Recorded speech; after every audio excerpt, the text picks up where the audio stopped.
G'day guys, and welcome back to the first episode of 2024, and hope everyone's had a great break, been out, caught lots of fish, drunk lots of beer or other beverages, whatever you choose, and welcome to the new year in a good way. That's right, and boy have we done some fishing over the break, so tune in for that. Yeah, so already this episode, just to kick you off, I'm only running on 2 hours sleep from a COD night sesh. So I apologise in advance. Bit doughy on Dane's side, but we're there. We're here in spirit, especially him. Yeah, here with spirits, my like. Just a bit of talk about some of the fishing adventures and the cool stuff we've seen. First couple of weeks, well, into the first end of the year and start of the new year. We've seen turtles and fish, surface bites in the middle of the day. You name it, everything, river, dam. Yeah. We've run through it a fair bit in this episode. So. Yeah, that's right. So stay tuned and round out the episode talking about some of the invasive species around. Let's get into it. Let's do.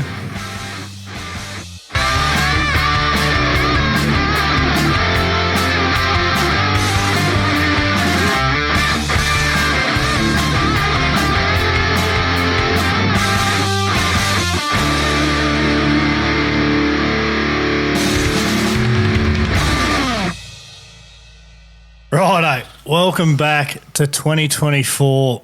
I'm Az. And I'm Dane.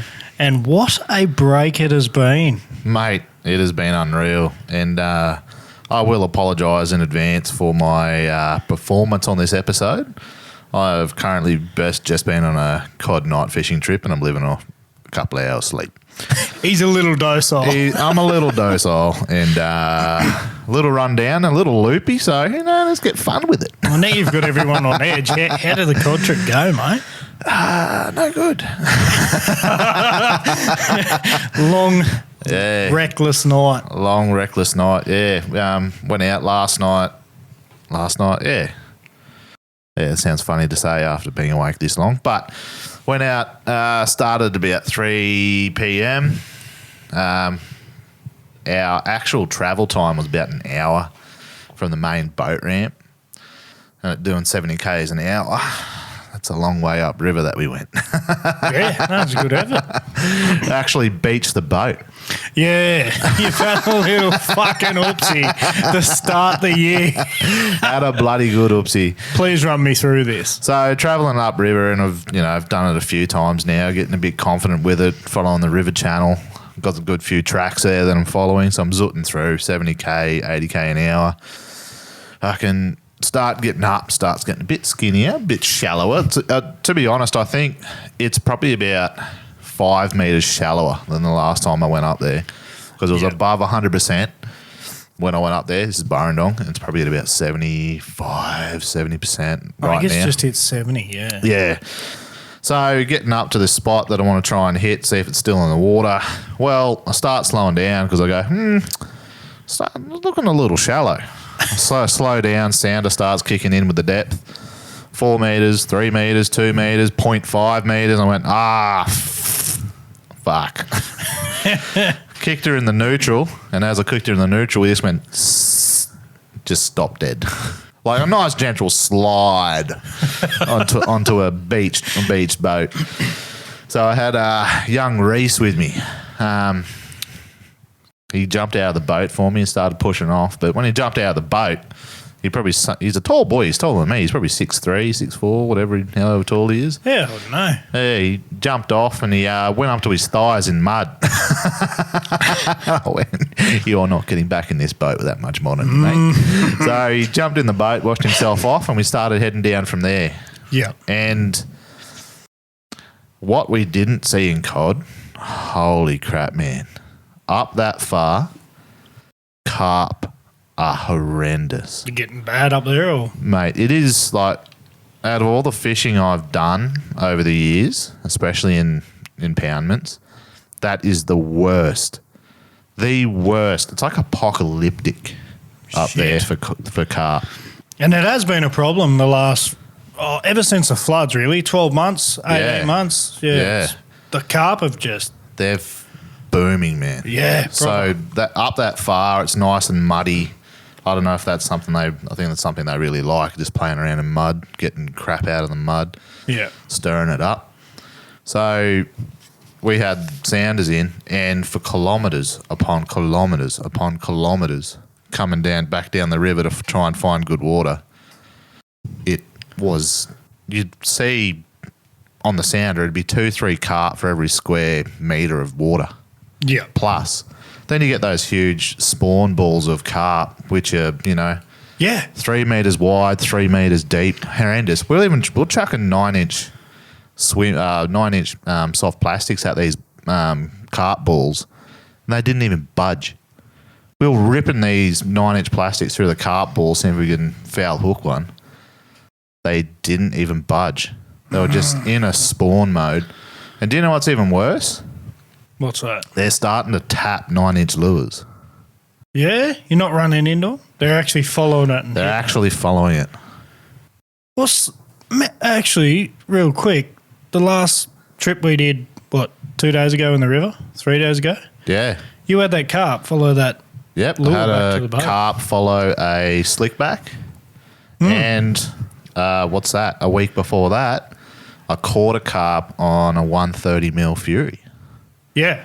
So I don't know what the hell's getting into their heads now. I've seen them caught on cheese, and I've seen them caught on chicken now, which was not a thing before. Yeah. So I reckon they're evolving. I reckon they're starting to work out that there's other food sources they can actually eat. Yeah. Do you reckon they'll ever let that virus go? It's a touchy subject, but look, when it comes down to the brass tacks of it, if they let that virus go, and worst case scenario, it kills all natives as well, it would be one of the biggest environmental disasters that has ever hit this country. Forget your cane toes, forget the introduction of European carp, forget our sport would die. Oh, 100%. And my theory could be 100% wrong as well, but the way I look at it, yes, even if it doesn't affect our natives and they let this virus go in our water systems and waterways, the aftermath is what I think of. And it'll choke the river systems up with dead fish, which creates a blackwater event. Dam systems. I don't know how to feel about it. Well, even now with fish kills, I'm pretty sure when it was the Darling had its fish kill, they had to get contract disposal people in, like trucks. Yep. Trucks upon trucks of people getting the biomass out of the water. Otherwise, you do experience those worst events as they start decomposing. Yeah, it'd be interesting to messing up the water. If anyone's got a bit further info we can lead off that, let us know. Yeah. Emails, give us a call, whatever. But I am actually flabbergasted by the amount of carp up that river now. No matter where you go or what you do, there's carp, just carp on carp on carp. There must have been, I don't know if they were spawning in when they get together in those big balls or what they're doing, because they're so focused, they don't eat. Even that's right. soft plastics and that sort of stuff. Sometimes they do when they're in sort of a search mode, but they're rolling on top of each other and everything up there. So I don't think they're in a feeding mode. I think they're spawning or something. I actually don't know. But too thick. I actually can't fucking believe it. Even the last time I took the missus up for an edge bite at Burrendong, I bent me prop on a hit a school of carp. Yeah. Well, And that's that was what just going flat out. Yeah. I probably done 50k an hour. Yeah. And just seen the water erupted and nearly ripped a tillisteer out of my hand when I hit him. Holy shit. Yeah. And that's what I think I thought I was hitting air pockets or weird water pockets or something on the way up. Yeah. I was like, shit, did I hit a tip of a tree? Did I hit something? I'm in the middle of the river channel. I can't be hitting. Was it a floating log? No. It's balls of bloody carp. Yeah. You look back and there's a couple of dead carp floating up behind it. It's dumb and they don't move. Like I said, they're just locked into this mode. But enough of that. It's pretty depressing, actually. Fuck the carp. The cod are going. Yeah. So we started heading down, and pretty much our game plan after that was look for places without carp and you might find cod. And that paid off a little bit. We didn't get one. Unfortunately, I got one good hit off I was going to call it for probably between 80 and 90. It was a decent sized fish. Didn't get it, just along some rock faces and that sort of stuff. Yeah. And we chased up another couple of cod around there. Could not get them to bite. But, yeah, we ended up this morning, went stuff it about 9 o'clock, cooked up a feed, and then chased yellers for about 2 hours, banged 12 of them, got a couple of carp, christened the new Drago. How fucking good are they?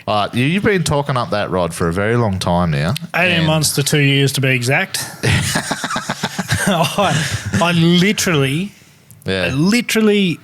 went to the trade show this year just so I had one in my hands. That was my main goal. Yeah, and I pulled the trigger, I bought one. This year, sorry. Yeah, this year.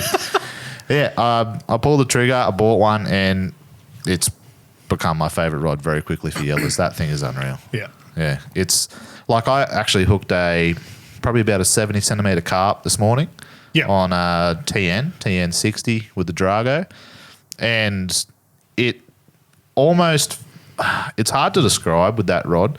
It almost feels like, even though you're loaded up, you don't feel the weight. It's like all the weight is bared by the rod. Yep. You don't feel the weight of that fish as much. You don't feel the fight as hard, which is kind of cool, really interesting, because that carp was going nuts. Yeah. Wait until you hook a bass or something that's got a bit of speed. That's where it'd play. That's where it'd play really well. But yeah, awesome little reel. But yeah, that's pretty much our cod trip summed up. We slept in the boat in single swags, and that's a game changer, I reckon. Now it's single swag. Yeah. You're not trying to get out of the boat and wade through mud up onto the bank to set a swag up and set up camp and everything. Just roll a single swag out in your boat if you've got enough space, and away you roll. Yeah. Or put a little bedroll in the boat and just tie up to a tree in the middle.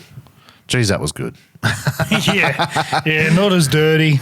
Yeah, that's right. You're not tracking mud through your boat and whatever. Yeah, so we pretty much fall asleep watching the live scope screen. all the stars, whatever. But yeah, from pretty much, 3 p.m. yesterday until 12 p.m. today, we lived on that boat. Yeah. Yeah, we did not set off it, except for Reese had to go off and drop the kids off at the pool, but good stuff. But yeah, we did not leave that boat. Did not leave it. He'd lose half his body weight. For the amount he eats, I can't believe how skinny he is. Yeah, he can eat the big boy. Well, small but tall. Yeah. Like we had a bit of food at about 10 o'clock, and then we went through Wellington KFC, and he got himself another go bucket on the way through. I was like, bloody hell, where's it go, mate? Fuck. Shit. Anyway, yeah, but before that, we've had some cracking river trips over these holidays. Mate, I literally worked out as of last Wednesday to Monday. Yeah. I fished, what was it? I missed one day, the Saturday, because I had a 50th on. Yeah, yep. Yeah, so I literally fished my fucking ass off. So 6 days out of 7. Yeah, I think it was quick math, whatever it is. But yeah, no, I can't say it was firing at the start. No. Being Christmas period, it definitely leads to a lot of places being a lot busier. Fish are a bit more pressured. It's going to be a bit harder to catch the numbers. Yeah, like we were having a lot of trips, like 2s and 3s, and I think we got one day where we had a 7, and then actually there was even one day, 2, and then all of a sudden we get to Monday and have a 20 fish 21. day. 21, 22. It was in the 20s. I can't. After that, it sort of lost. And it was no change. The only thing that changed was we had that storm front come over, but never quite made us. Yeah, storm front came over, dropped temperature a little bit, still a little bit windy, a little bit humid, and then I think the river level was going down as well, and super clear. My Lord, was it clear? Like 2 foot. Yeah, it's really good visibility. And that's where we saw yellers come up and flash lures halfway along, and you could see cod come up and crack them on like the second crank down, and You see the flashes. That was cool. That's a that cool cod bit. I missed twice on a surface and watched him come out. He was on a mission to kill that thing, and the poor bastard missed it. He wanted it right or wrong. And geez, he was only a little fish, but geez, he made a big crack on the water. Yeah, I reckon like having a stare at him was probably only like he wouldn't have been over 60, maybe 55 or 60. And But I jumped. I honestly didn't think cod had the agility of that. Like he literally buffed it, and I watched him swim down, and in a blink of an eye, he was back and hit it again. And it was mind blowing because as quick as I could process it through my brain of what was happening, he was fucking there again. He was having another crack, and I was like, "Yeah, this is why I love fishing." Yeah, like, bloody oath, seeing that sort of cool stuff. You just, I've said it a million times. You cannot read a cod to the point where you know them. You know, no, God, no. You can go out and catch them one day and just have a donut the next. Yeah. That's what I love about it. But Yeah. The only little bit of info I'll put out that from my recent trip last night that I've started to read cod a bit more, especially on sounders, is that if they're nose down, they don't want to know you. They don't. On live scope. Yeah, they don't want to be anywhere near. But if they're parallel or nose up, you're good to sort. that is very, very true. Just a bit of reading on their behaviour and what they're trying to, or what they're portraying. But yeah, river trip's been good. We got 21 for the day, and as you got a monster in a bit of flow. He was a good fish. Yeah, he wasn't. He had no monster. He's 87. But Hit me he's like solid and healthy. Now, I called this fish. I said to Dane, I said, it's a problem one. The meter words never come out of my mouth. No, that's right, yeah. I said, Dane, this is the one we want. Yeah, you said, this is the bite. This is a good one. This is good fish. Don't get the fucking net. Yeah. And what had happened, it was kind of like a flat root bank. Yeah. A vertical root bank. And I've thrown up nice and hard. And as I've cranked it down, I've probably got it about 5 metres off the bank, and that's when you start getting into the high flow. And 9 times out of 10, when you get to there, you just burn it back anyway. So within the first 1.5 to 2 foot of hitting this current, this thing's hit me back, and it had all the power in the world. Yeah. And it honestly charged me and took off away from me that quick. I was thumbing the thing, trying to stop it and slow it down because we had quite a large tree just down below it, and it was all I could picture was this fish just absolutely going nuts and going through it, and I was going to lose it all. Yeah. So the brain still ticked, and I hit swat lock, and I eventually turned this fish, and I've gone, fuck, he's heavy, mate. Like, holy shit. And as soon as he popped up, he's sideways in the current. I said, it took you a while to, I'm very impressed for the size of you to do that. Yeah, unreal. We saw him come up, and I went, he's solid. Not as big as I thought he was going to be from what you were saying. Yeah, no. But without feeling that rod, it's hard to fucking know really what's going like going on. And I was explaining to Dane before we've sat down and had a chat, is I reckon that is right up there, and probably I'd have to put it in the top 3 best fights I've ever had off cod. Like, I've never, even meteries, I've never had meteries go to the point where I shit myself that I'm not going to stop them. Yeah. And I run some pretty heavy tackleages. I've heard it before, 50 pound leader. PE 3 to 5 rods. Like, that's the thing. Like, he was a fit, lean, agile fish, and he went straight for the current. And if he knows how to use that current against you, he's just going to towel you up. Oh, he knew what he was doing. Yeah. Shit, yeah. Probably been caught before. But I think the biggest difference was, if anyone remembers, I think it was last year in winter, we went up fishing and we got an 87 cod out of the dam. Yeah. And that thing, I reckon it would have been twice the size of this 87 out of the river. Yeah. Easily. And like, that fish went all right, but nothing like that thing in the river. The dam.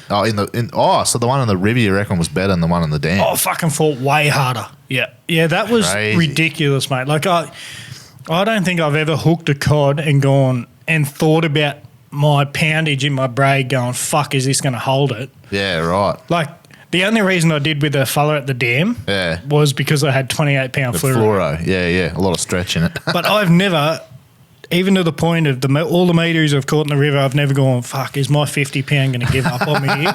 Where then I was like, it's either going to give up or he's going to make that tree, and I'm going to lose. Yeah. So I just, both thumbs on the spool and just give him L. Yeah. And thank God the hardware held up, me knots held up, everything happened. And got the fish in the boat. There was a bit of a yahoo and we high-fived, and it was quite funny because Dane had been fishing the day before. Day before, 2 days before. It might have been 2 days before. Run them through what happened to you. And I'm still traumatised over this fish. So I went out again. Young Reese, he took him in the river in little flat bottom tinny, same spot or same area that has got this 87. Anyway, we're heading down and we're having a blinder of a day.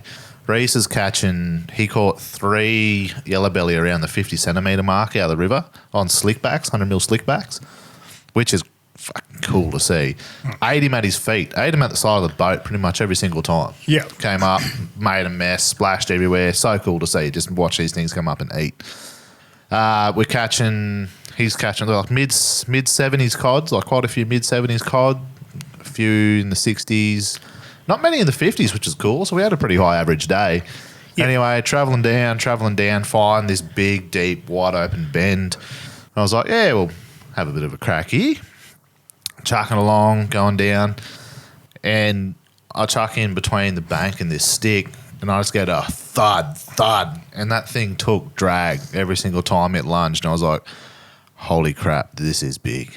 Yeah. This is fucking big.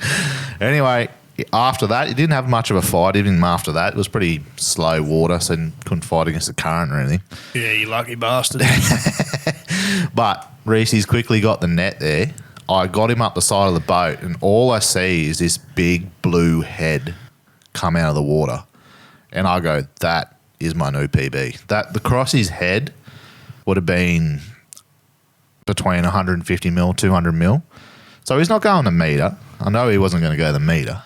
And I was like, that's a fucking solid head on a fish. Yeah. And it came up blue. And I was like, blue means they're getting big. Yeah, they're in good water and they're getting big. Yeah. So I was like, we're on here.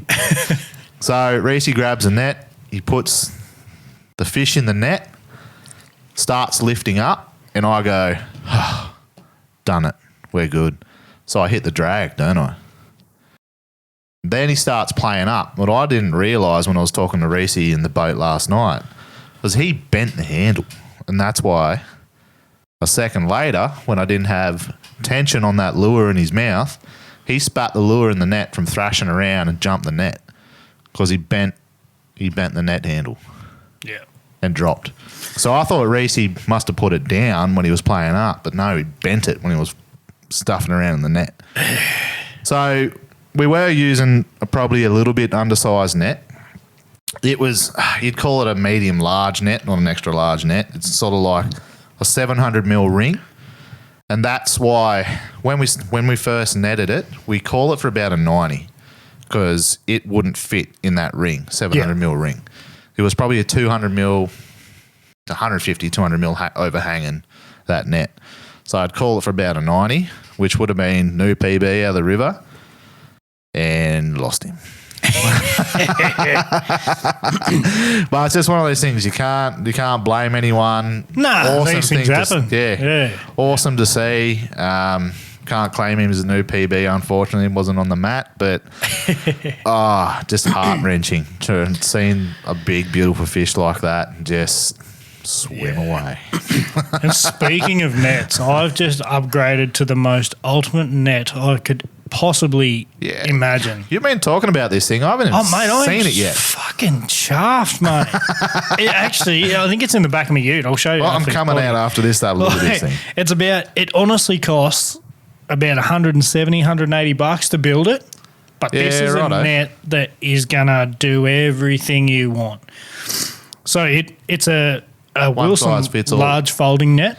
Yeah. Now, in the handle, it's got an extending handle. So when you keep it just a standard length, you've got double strength in the handle. So you're never going to have that bending problem. Yeah, right. Is this like it's not? Is it a round handle or is this the? Like No, this, it's hex. a hex. So once It's the you hex, pull yeah. it back, you're never going to miss that locking mechanism, which is what I love. The round ones, Yeah. you fucking Sometimes stand there you with your slip- heart in your throat, going, "Oh shit!" yeah, roll it rotating in. it. But you can't miss it. It folds in half. It fits in rod lockers.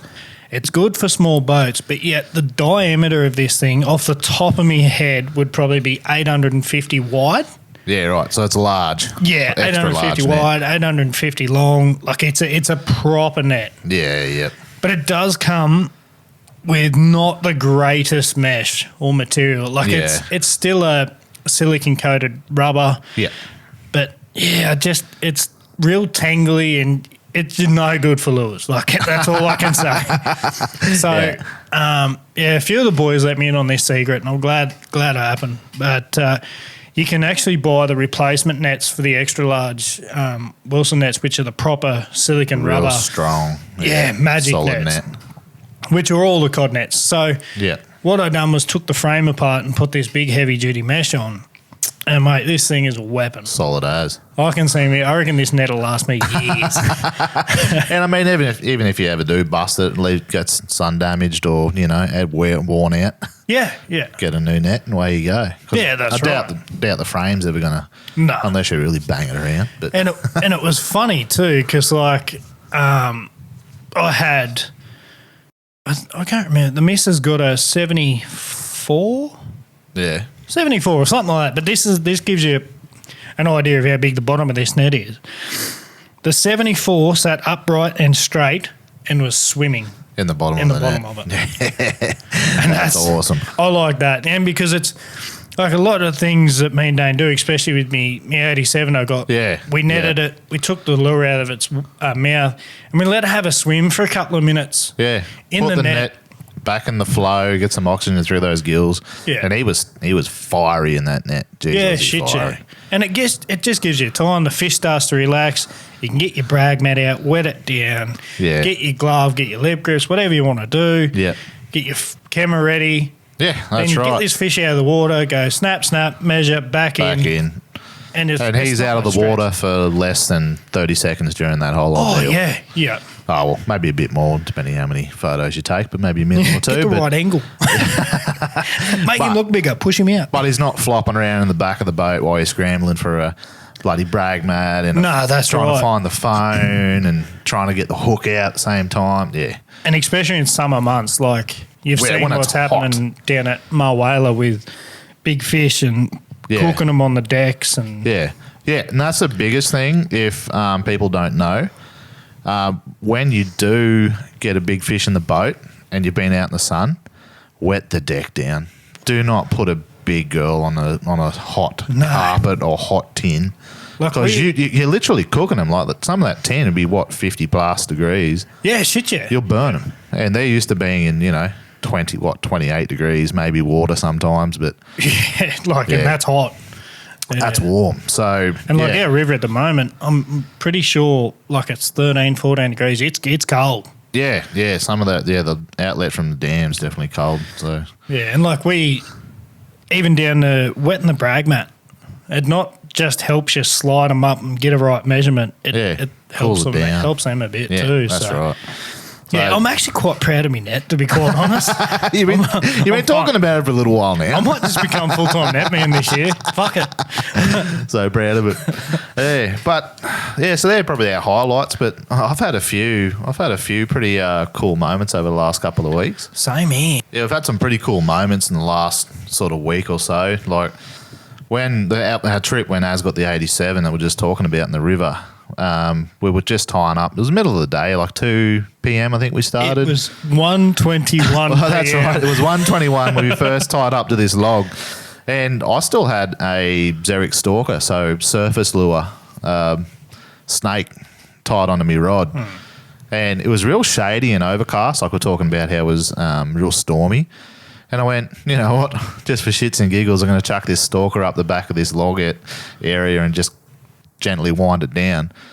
Bang, out comes a 60-odd cod off the roof, at 1:21 in the afternoon. Yeah, I couldn't fucking believe it. We heard the bang and hook up, and we both looked at each other, just mouths dropped. Not a word was said. And then we got it in the boat, and we're like, what the hell just happened? Like, it happens. First it happens. cast, on surface, Yeah. middle of the day. Yeah, I couldn't believe it. So, just like, you do not know with these fish. Like, there's a rule, there's a guideline book, but it's not a rule book. No, it's not. Yeah. And I'll tell you one thing, if any of you listeners out there, get on YouTube and watch Granite Gorillas. Oh, my Lord. Thank you for bringing this up. I forgot about that video. Holy shit. Those boys. Now, be prepared, because when you sit down and you have a beer and watch this thing, make sure it's your first beer, because you're going to get in that fucking car and you're going to drive and you're going to go find a fishing destination to throw a topwater frog. Yeah. It is unreal, that video. Still one of the best topwater videos for Murray cod I've ever seen. Yeah, for sure. Those Granite Gorillas, they did a really good job putting that together. It's unreal. It just gets you excited. Yeah, like, so that's excited, exactly right. you've got to go right now. And that's one of their things is you can't move. Like, there are two main things they say in that video. You can't move a surface lure too quick. They'll find it and they'll get it. And two, there's no specific time of day you can throw a topwater frog. These blokes are catching them all day, every hour. Yeah, that's right. I mean, they're chucking these weedless frogs around, which does mean you can get right into the back of willows, right into the back of huge log jams without fear of snagging up, chucking into huge topwater structures, well, not structures, but like duckweed and weed and that sort of stuff. And it really emphasizes how versatile those topwater frogs can be, because you wouldn't think about chucking it in the middle of the day, especially, or, it's just another way to think about fishing that surface. Like, typically now we're just chucking paddlers, wake snakes, wake baits, whatever, that sort of stuff, subsurface, swingtail mikeys, whatever. But yeah, that's right. Weedless topwater frogs. Yeah, so unreal. It's Clancy and Townsend. Yeah, they're the boys that done it. And if you're right into cod fishing, you know who those boys are. They're elite cod fishers as well. Yeah. Insane. Like, I've just looked it up now just to see how many views this thing's got. It was created 4 years ago. It's got 64,000 views, and it's called Daytime Topwater Murray Cod Fishing, The Frog Project by Granite Gorillas. Yeah, go watch it. It is unreal. Gets 15 minutes of just pure hard on. Yeah, yeah. If you're a big cod fisher, even if you're not, if you enjoy fishing in general, go watch that, because it will get you excited. But they even, in that video, they also rule out that you don't just have to fish rivers for topwater frogs in the middle of the day. Yeah, they go to the dams and do it. Yeah. It's just tight structure. mind-blowing shit. Like, stuff you're like, oh, geez, it's 12 o'clock. We're going to have to get down a bit. Let's fish 6, 8, 10 metres. Nah, these boys just flip your theory on its head. Still banging them. Yeah. Oh. I mean, we don't see behind the scenes and how many casts there were or anything, but they've proved the point that... Yeah, they're still getting the bites in that daytime. Still getting the bites, yeah. And, like... Unreal. Don't get me wrong, I've watched it and I've gone out and I've thrown my arse end off with a frog. No, I haven't done very good. Yeah, but it's one of those things that we don't really think about much either. No. And every time I throw a frog and I miss a fish, I'm like, fuck, it's because it's weedless. And it just gets stuck in my head. Weedless to me is not my friend. Yeah, yeah. But what I find, or what I do with a couple of the weedless stuff is, and I don't know what other people think about it, but fuck, it's what I do, is I find some of the weedless plastics to be a little bit hard sometimes. Yeah. So, but a bit of heat. Just a bit of heat in them. Yeah, soften them up. Yeah, soften them up. Boil them. I haven't tried boiling them, but leave them in the sun for a little bit, or hit them with a bit of a heat gun or something like that. boil them. Boil them, yeah. Makes them heaps softer. I actually let a bit of a secret out the bag. Glenbourne, when I blew Boothie's mind. The old McCarthy plastics come out, and they swim unreal. Yeah, they're good little swimmers. They're like a fairly tight action on them. Yeah, they are. Yeah. And I like the old wobble wide stuff. And for me to throw it with confidence, I said, I'm just going to do a little tricky. And here we are sitting in the cabin having a few beers and cooking a spit and watching the footy. Yeah. And Aaron waddles over to the bloody stove and he pulls out a little pot of water, puts on the stove and like, what are you doing, mate? Making a cup of tea or something? yeah. And Boothie was mind blown. I just poured this packet of McCarthy straight into the water and he's like, what are you doing? Yeah. And I said, just give it 2 minutes. Yeah, stirred with his finger, licked it, and I'll go, I'll let you know it's ready. Yeah. Could I please have the salt? And whack these things out. And you can definitely tell the difference. We call it the flop test. Yeah, that's right. Get one unboiled lure and a boiled lure next to each other, see how far the tails lean over. And it's not like when they cool down, they go back to being stiff. No, that's right. Not that McCarthy's are a stiff lure anyway. No. You can do them to any plastic as long as they're not already super soft. Yeah.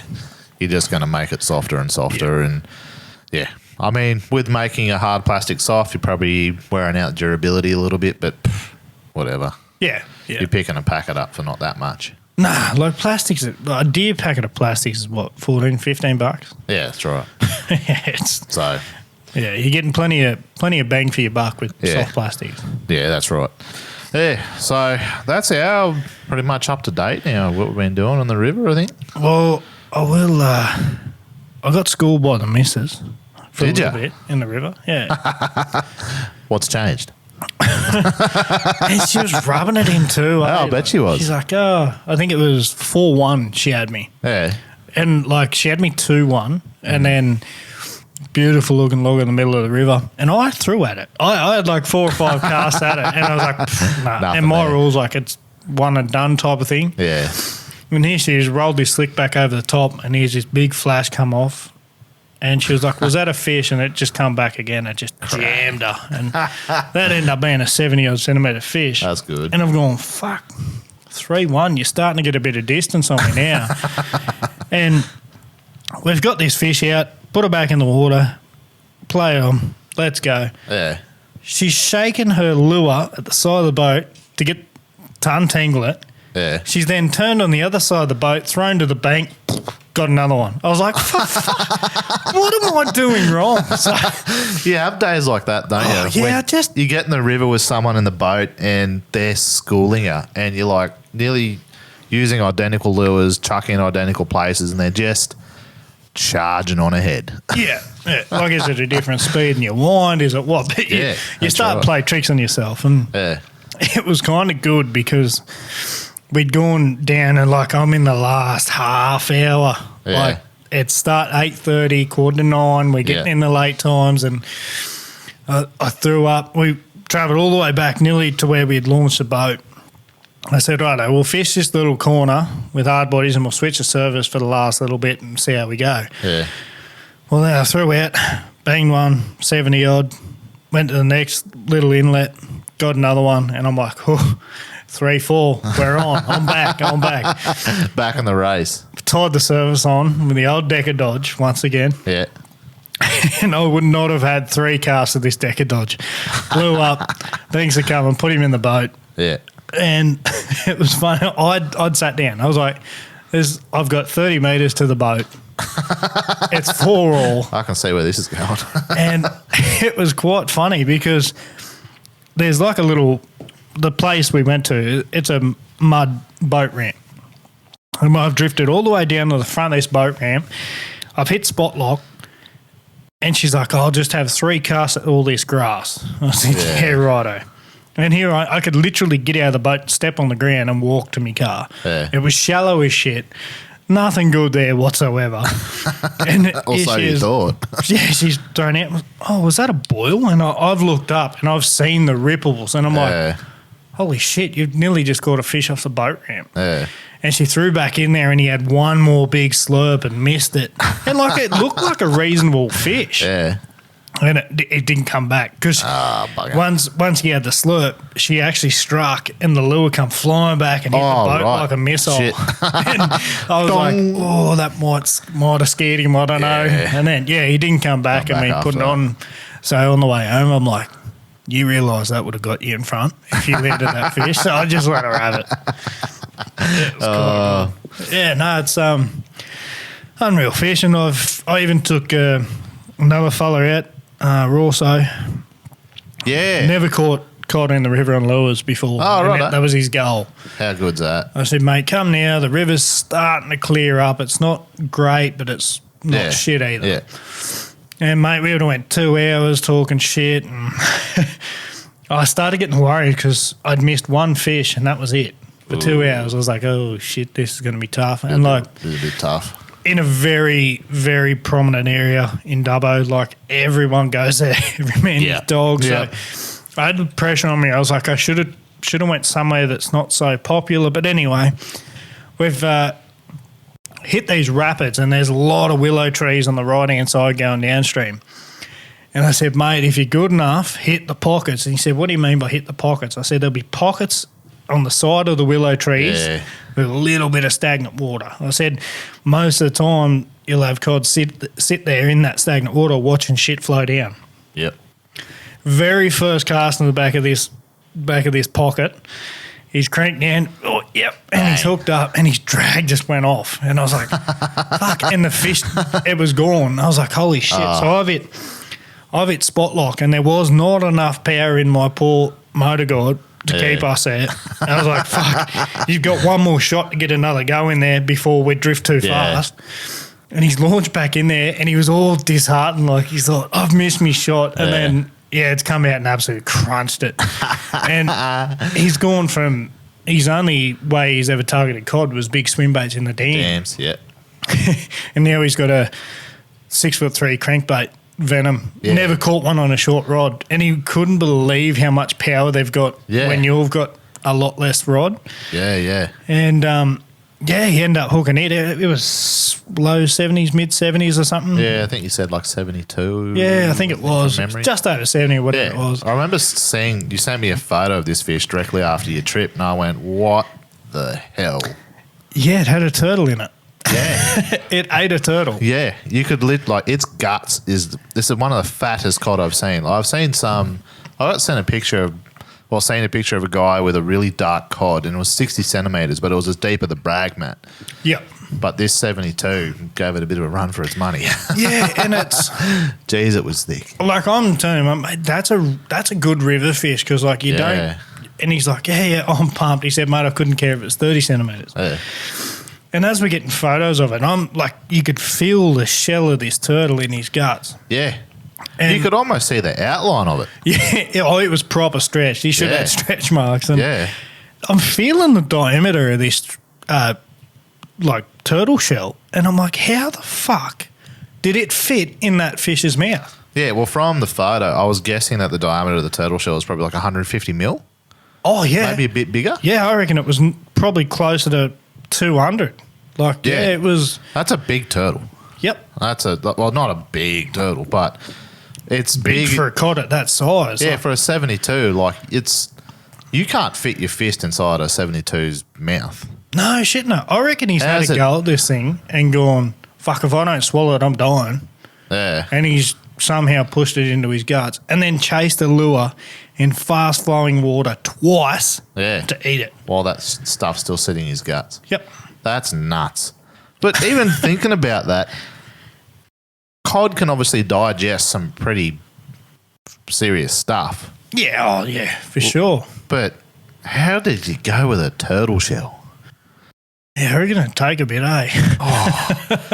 Then you think about it, I mean, they're going to eat yabbies, hard shell. They're going to eat other fish, got bones in them. They eat birds, bones. But, yeah, they must have some pretty potent acid in their stomachs to digest that. I can't quite pick it. It blew my mind, to be honest. Like, I've seen some wicked shit come out of cod in all my life. I've seen water hens and rats and... Yeah. I seen a bin chicken once. Some crazy shit come out of cod. Yeah. And I've seen water dragons, plenty of them. Yeah. Bearded dragons. Bidgewongs and... They fucking love them, eh? Yeah, that's right. And I don't think I've seen a turtle inside one before. Not at that size. Like I was talking to like Dino. I know the big meateries and stuff. I know they'll eat turtles. Yeah, Dino. I was talking to Dino, and he got one over at the dam, and I can't remember what it was, 113 or something. And he said it regurgitated a turtle at the side of the Threw boat. up a turtle. And he said it was the worst smell Oh yeah, he yuck. could possibly imagine. He's like, I struggled to put it in the boat. With $1.13, I don't care how bad it smells. Yeah. So he reckons it burped like 2 or 3 meters under the surface. And when the bubbles come up, he was like, "Oh, what the?" Yeah. Yeah. So That's funny. yeah, he told me that as I was telling him about Rawso's fish with the turtle turtle. in it. And he said, "Yeah, the one that Dan did it to me." Yeah, that's crazy. I mean, it's what I find is bloody disgusting, and it takes forever to get out of your boat carpet. Well, it's a good pressure wash, but you get a good cod in the boat and it shits. Yeah. Man. Oh, because one did it to us the other day, actually. Yeah. It went all over your esky and all over the floor. Yeah, it did One of too. my fish, when I was pulling him in the boat. Yeah. And the whole time was just stinking. You could, Well, that fish that Rawso got, it shit everywhere. yeah. And then it was funny because I seen Braddo and Ray Yeah. when they went to the dam, and they both got a metery each. Yeah. I think it was one of them. I can't remember which one of them, but yeah, the big girl shit all over him. Oh, God. Yeah, that's pretty funny. Yeah, they stink. Always. I even like throwing up mice. Geez, that stinks. I'll never forget that smell. Nah. Old Mr. made local news for catching cod spewing up mice. Once upon a time when I could fish. There's still time for you, mate. Yeah, no, it looks to be a good year. Yeah, well, it started off as a cracker. I cannot complain. What's your goal this year? Goal this year. I think we did touch on this on cod opening, but I think still I'd love to beat my PB in the river, and I just want to get a big bucket mouth out of the dam. Just one. I don't care what the size it is. Yeah, I'm not changing. I reckon. A metre. What'd you say? 1 metre, 2 metres out of the river, and one going over $1.10. Yep. Is that what you said? Yeah, that's. Yeah, as long as I get 2 and one's over $1.10, You'll be happy. that'll be me set for 2024. Oh, well, if you keep fishing like you have been, mate, 6 out of 7 days, you'd be sweet. Yeah, like I've already. I've put in some effort already. Man, I ain't gonna stop either. Like.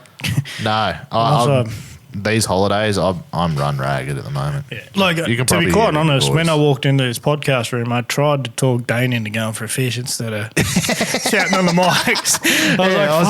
I was just telling him about how I'm running off 2 hours sleep, just got home at bloody 1 p.m, just been tidying up, putting stuff away, and he goes, go for a fish? A fish will fix that. Yeah, you don't want to fix that. Oh, bro. I don't think I'll make bloody 8 p.m. tonight. I'll be sleeping. I could have just tapped you on the shoulder. Oi, boy, net. Sleeping in the back of the tinny, that'd be fucking comfy. But something else too is surface. How good is surface fishing? Yeah, surface fishing has been unreal at the moment. It's phenomenal. And like I'm hearing a lot of stories for the shop. Everyone is catching them on surface. Yeah, and I want to, like, obviously I think the mouse plague helped a lot with surface. Yeah. Before the mouse plague, I wasn't catching many on surface. After the mouse plague, way more. And I've probably been chucking surface a bit more as well. But, yeah, I just think it's working way better now. But Yeah. whether it's a mouse plague or something, probably also like coming into summer with cicadas and stuff on the water. Yeah. Yeah, that's right. Yeah, there's a young fella that comes in the shop and, mate, he has had probably one of the best seasons I've ever seen anyone have on surface. Yeah, right. Okay. Like he's already got a fish in the 90s. Yeah? Yeah, like he's got a fish in the 90s, got plenty in the 80s. Wow. Everything's on surface. What cracker. It's nearly all he fishes. Yeah. What about the other young fella that's working casual in the shop at the moment? I heard he got into a big fish the Yeah, other he day. dropped a big one. Young Dusty. Yeah. He even got a photo of the thing's head out the side of the kayak. Yeah. while he's With the fighting. lure hanging out its mouth. Yeah, his mum actually took the photo. Yeah. And you can see it's 100 mil slick back. Yeah. And from what you can see of this fish and trying to describe it is its gill plate is at the surface of the water and the rest is out. Yep. And you look at this 100 mil slick back and you could times it by 3 from the nose to the gill. So it's a 300 metre, 300 metre. 300 mil fish. 300 metre, boys. Forget your fucking 3 metre flatty. You've got 300 here. So it's 300 mil, like from tip to gill. Like that's a solid fish. I tried to get him today, actually. He come in today for a couple of hours and me and Bomber were both stirring him up. Like, oh, mate, how big do you actually reckon it was? And he said, I don't know. He was too nervous. But he doesn't want to say that M word. No. Although at that size, it definitely was. Yeah. Well, if it's got a 300 mil head on it, it's a solid cod. Yeah, it's a proper fish. Yeah. Actually, I want a proportion when they get up that size. What proportion do you reckon their head is to their body? Like a fifth? A quarter? Yeah. Well, I reckon every fish is different, eh? Yeah, I mean, it depends. Dam's going to be bigger in the guts. And yeah. Like I know, like going on 1.17 the head of that thing, fuck, it was phenomenal compared to its body. Like its head was way bigger than its body. Yeah. Like I could have fit my head in its mouth. And yet it was only 1.17 I reckon I'd have to get 1.30 out of the dam to fit my big head in it. Different fish, but yeah. Now, I know you've touched on it previously about catching what you reckon is the same fish on the same log multiple times. Yep. Do you reckon they'd, like, I don't know, I feel like fish, once they've been stung, unless they're super cemented in a place, they're going to move. Yeah. Oh, yeah. Yeah. Especially in the river. Well, okay, I'm not just going to say the river. Yeah. All our water systems change in height, so That's right. That's what I was thinking. They can't just stay. Like where I got that big fish that I dropped, it's not in the water most of the time. Yeah. So I don't know if it's just, is he there opportunely and now that I've stung him, I've gone back to that same spot a few times over the last week or two and I've pulled a couple of rats out of there, but I haven't pulled anything decent. Yeah. So it's like, is he staying there or is he shifted or? Yeah, that probably. Or I don't reckon they stick around too long. No. In saying that, I reckon you had a good theory in the boat the other day was you've stung that fish, do they recognise that area as going, fuck, that's a bad area to hang out? Yeah. Like, it's just like, and it probably comes down fish to fish as well. It's like, if a fish gets stung with a lure, does it recognise the lure and go, I'm not going to eat that bloody thing again? I got pulled out of the water and go back to its spot? Or does it go, this spot sucks? A fish I just tried to eat pulled me out of the water and it was a quarter of my size or 100th of my size. But see, I've seen that 1.12 to 1.14 was the same fish that had one eye caught on the exact same lure 2 years apart. Same log as well? Oh, sorry, it might have been 12 months. But yeah, same log, same lure. So in that sense, it's just like, you know, it's probably do they forget about it? Yeah, do they forget about it? It didn't hold a grudge that bad. It's funny, it does your head in trying to think like a fish. But it's like, do they move? Do they change? What are they doing? Yeah. I definitely reckon Codmac's theory with the older the log, the older the fish. Yeah. I do believe in that. Like when you get a proper old big chunky log, you're like, fuck, there's a good one there. Whether you can get him to come out and have a go. Yeah, that's right. That's what I always think. Like you see these huge logs in the water, like 2 meters thick, and they're hanging down in the water, lots of space behind them. They're creating eddies, and you're like, that's a big fish that lives in there. That's a huge fish that lives in there. But you fish your ass out on it, you never get it. But it's old and wise. You never know. Like a big thing for me in the river is yes, logs obviously hold fish and they're good habitat, but I cannot pass a good rock wall or rocks or boulders. 100%. I froth it because a lot of good fish that I've caught have come off rocks. Yeah. And it was funny because when we were doing that drift the other day, you're like, oh, fucking rocks, I never do too well. And then I plucked one off it. Yeah. And I was like, I have a thing with rocks, Like, I've caught a few off rocks. I've been in rapids next to rocks, and I just chuck at the top of the rapid and let the lure float down on top, just like a diving lure. Just keep close contact with it, but don't interfere with it floating down. I've got a 71, I think, doing that. That was pretty cool. Like shallow water, it came up and crunched it. And I've had one cod that hit me off a rock wall, and it was decent, like a solid. Oh yeah, that was New Year's Day. Yeah, or was it Easter? New Year's Day last year. No, it wasn't. It was Easter. Yeah, it was Jesse Easter. Grant coming out. I was with Jesse Grant, and and we both looked at each other and I said that was a big hit. And he's like, yeah, man. So, but other than that, rocks just haven't done well. Oh, they're so good, so good to me. And I love it because you can never. I suppose there's been a lot of places in the river. When you look at a rock outside the river, like outside the water, you're like, does it have a cave under it? Is there a hollow? Bit of an overhang. What's under there? Yeah. Is it a vertical shear rock? Is it? Yeah, and it ticks a lot of boxes in my head to go, well, fuck, there's a good chance that's a really good spot for a fish to sit out of the current and have a good rest. It may be, actually thinking about it, it's maybe somehow some people target different areas as well and why it work better for others. Because I remember telling you about this little rock bar that I found in a little secret place of mine. And I said, I get nothing but yellers off this rock bar. And went there and I bagged a yeller off it. And you're like, yeah, right. Looks like a good spot for cod. And you throw in and go bang and you got a cod. And I was like, what the hell? I've been fishing that little rock bar for years. Yeah, I do remember. Never got a cod off it. And then you just one throw and bang. I reckon that was no word of a lie. That'd have to be 4 years ago? Yeah, it probably was. Yeah, it would be 4 maybe plus years ago. We were talking. Yeah, that happened. Yeah, because I remember doing that with you and that exact thing happened. Yeah. It was quite funny. Yeah, I'll drift in the kayaks. Yeah. And speaking of which, I got a fish off the back of it on you did Monday. Too. Yeah, you did. You get another fish off the back of it on Monday. But it was kind of closer to the bank. Yeah. No, well, give or take. We won't split it. The rock wall was still underwater. But, yeah. What do you reckon like, you love your kayak fishing.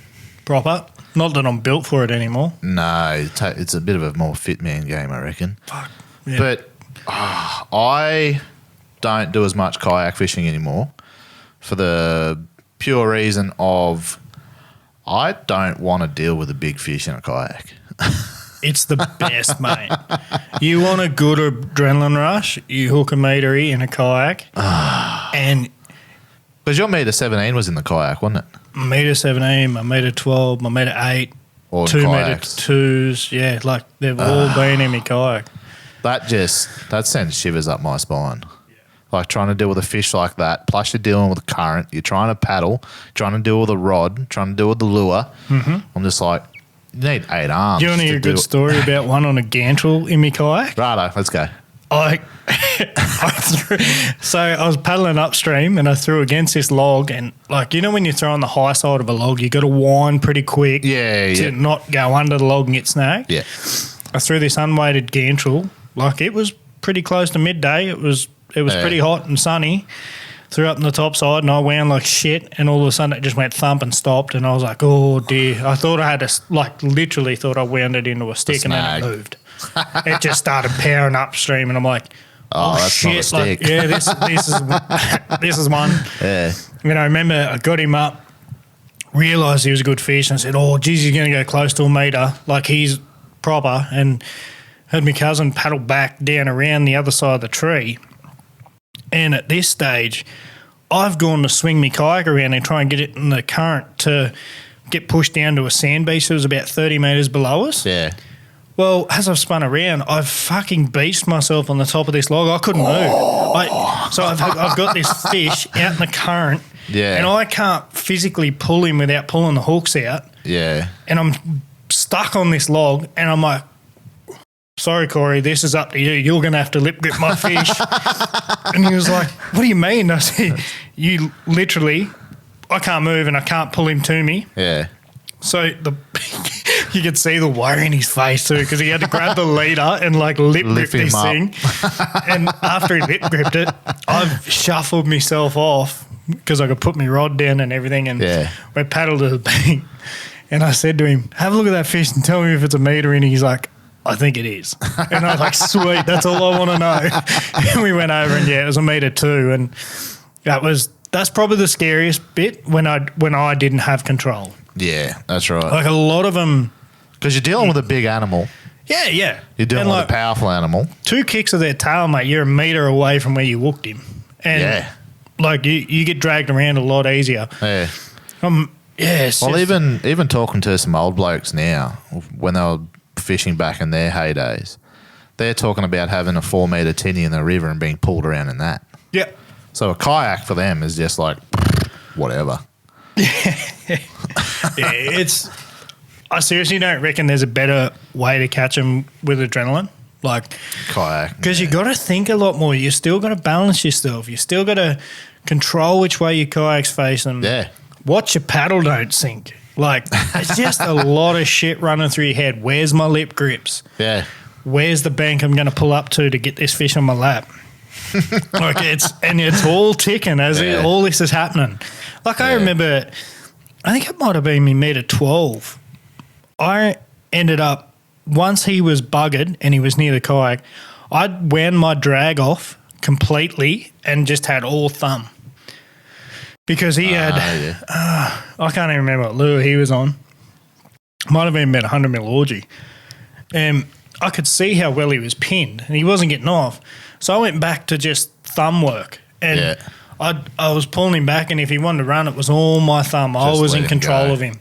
Kind of like fly fishing at that point, isn't it? Yeah. And like to the point where it wasn't I was trying to get him closer to me. It was more so I've still got control of him and I can paddle where I want. Yeah, yeah. So I then paddled all the way over to a nice little sandy beach. They're the best for big fish.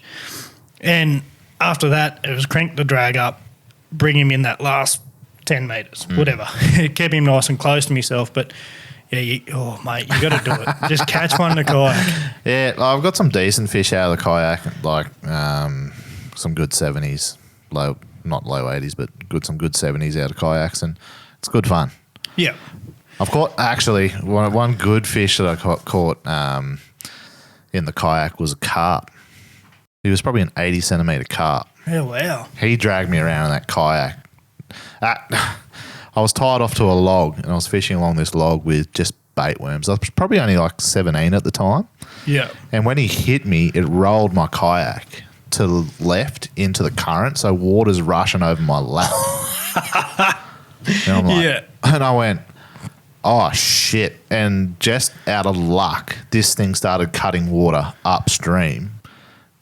Yeah. No, it must have been downstream, rolled me out of the current, and I was good from there. Wow.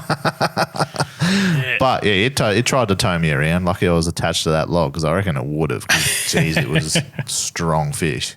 I still have the photo this day of this fish between my legs, and it's like starting at my knees and it's off the tip of the kayak. Like, it was a big fish. Yeah. I never actually measured it, just cut it up and chucked it on the bank. Yeah. Like as I was saying to you the other day, with surface and big fish, I've there's a curse on me there. You caught the smallest surface fish I've ever seen the other day. And it was on the Decker Dodge. Yeah. It was big lure. We put it against the side of that fish and he was, shit, what? He was maybe doubling a little bit. Yeah. So he might have been, 260 mil, 280 mil. He was proper small. He was tiny little fish trying to crack that. But even Reese the other day when he was chucking a slick back, he caught a fish and it would have been 150 mil on a 100 mil slick back. Yeah, wow. Little cod. And I was like, why is that size fish chasing something that big? He must have a bit of go about him. Yeah. Or he misjudged how big it was. Yeah. But talking about invasive species like we were before and how I've seen prolific carp, in especially the dam at the moment, I saw on Facebook the other day that the first big head carp was caught in Queensland the other day. Yeah, right. Yeah, I think might have been one of the local like Central West Fish or Native, might be Native Fish page put it up. But if you don't know what a big head carp is, I don't know if you guys have seen the videos over in the States, like I think it's mostly the southern states, like Alabama, Louisiana, that sort of stuff. They're driving down the river and all these carp just start jumping out of the water, and like people get knocked out by them, people get hurt by them, and they just breed prolifically, similar to like European carp, I guess. Well, apparently, and I think it's an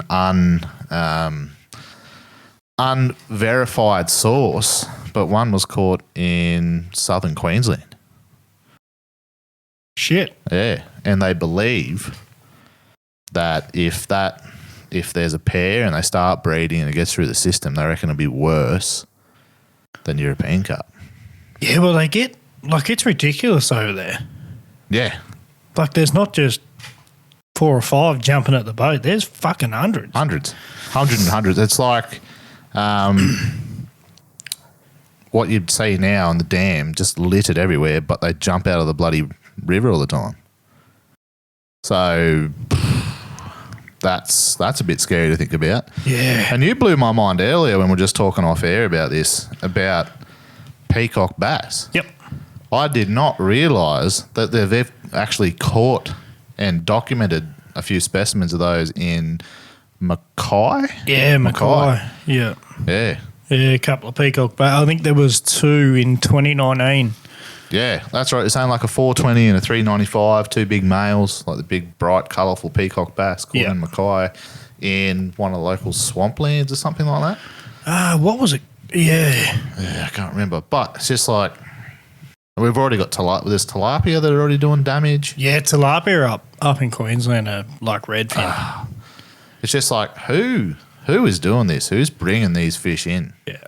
To ruin, like... Because you can imagine if those big head carp get through the system and spread, Yeah. it's going to make boating a very dangerous exercise. Like, as much as I'd love peacock bass to be in Australia, they are like mangrove jack. Yeah. They will wipe the fuck out of a lot of species. Yeah. They're just prolific eaters and Yeah. aggressive. And they're very predatory fish. So, like, it'd be an absolute disaster, but... Geez, it'd be cool to have them, but it's just not worth it. No way. If it's going to hurt the natives, it's going to hurt any other the ecosystem. Fuck, it's not worth it. I'll go overseas to catch one. Yeah, that's right. I mean, you've always got the option to go overseas. It's expensive to do, but if it's something you really want to do, like, it's not really on my bucket list. Peacock bass aren't something that's like really up there for me. Oh, it is for me. Yeah, I'd love to go to Papa or go fish with Bone Limb and like, catch they look one cool. on the surface. They look cool. Love them, but it's not something I'm really yearning for. Maybe once I tick a few more things off my list that I want to do. Yeah. Then like a meter cod. Yeah, meter cod's up there. Probably what Saratoga's up there for me. Togs, yeah, they're pretty cool. Haven't done Barra yet. Barra's up there for me. No, same here. Yeah, we've planned a few trips now to go do Barra, and they've always fallen through. 3 times I've gone up there. 3 times. Yeah, what was it? Weather once or twice or something? Floods once, COVID once. Yeah, that's right. What was the first one? Yeah, it was 3 times. The last 2 I couldn't even get above Brisbane. Yeah, that's right. During those floods. Yeah. Yeah, nuts. Oh, yeah, and the first one I got to Goondiwindi and they had the roads blocked off. So I just... So you had some bad luck with Barra. Oh, mate, it is. I'm cursed with Barra. And I think dolphin fish is up there for me for saltwater. Yeah, I reckon I'll get one this year. Yeah? Yeah. Yeah, righto. Yeah, go on fishing with the boys like Luke and Banksy. Yeah. Yeah, go get... not that we target them, but... No. Yeah, you do get a lot of them as a bycatch. They're there. yeah, like... Give them a crack. Okay, hardest. Yeah, for sure. Yeah. Oh, well. Well, on that note, we might round it up here, mate. We've chatted everyone's ears off for now. But, our goal this year, we're 2024, we're making it big for us and hopefully for you guys. Plenty of guests, plenty of absolute COD legends throughout the mix as well. So stay tuned for them. We'll definitely get a few of those guys on. Yeah, bloody oath. Try and get a few more people on, have some chats, have some laughs. That'd be bloody good, I reckon. A good excuse to go for a little sneaky fish too. I don't think we need many of them. Yeah.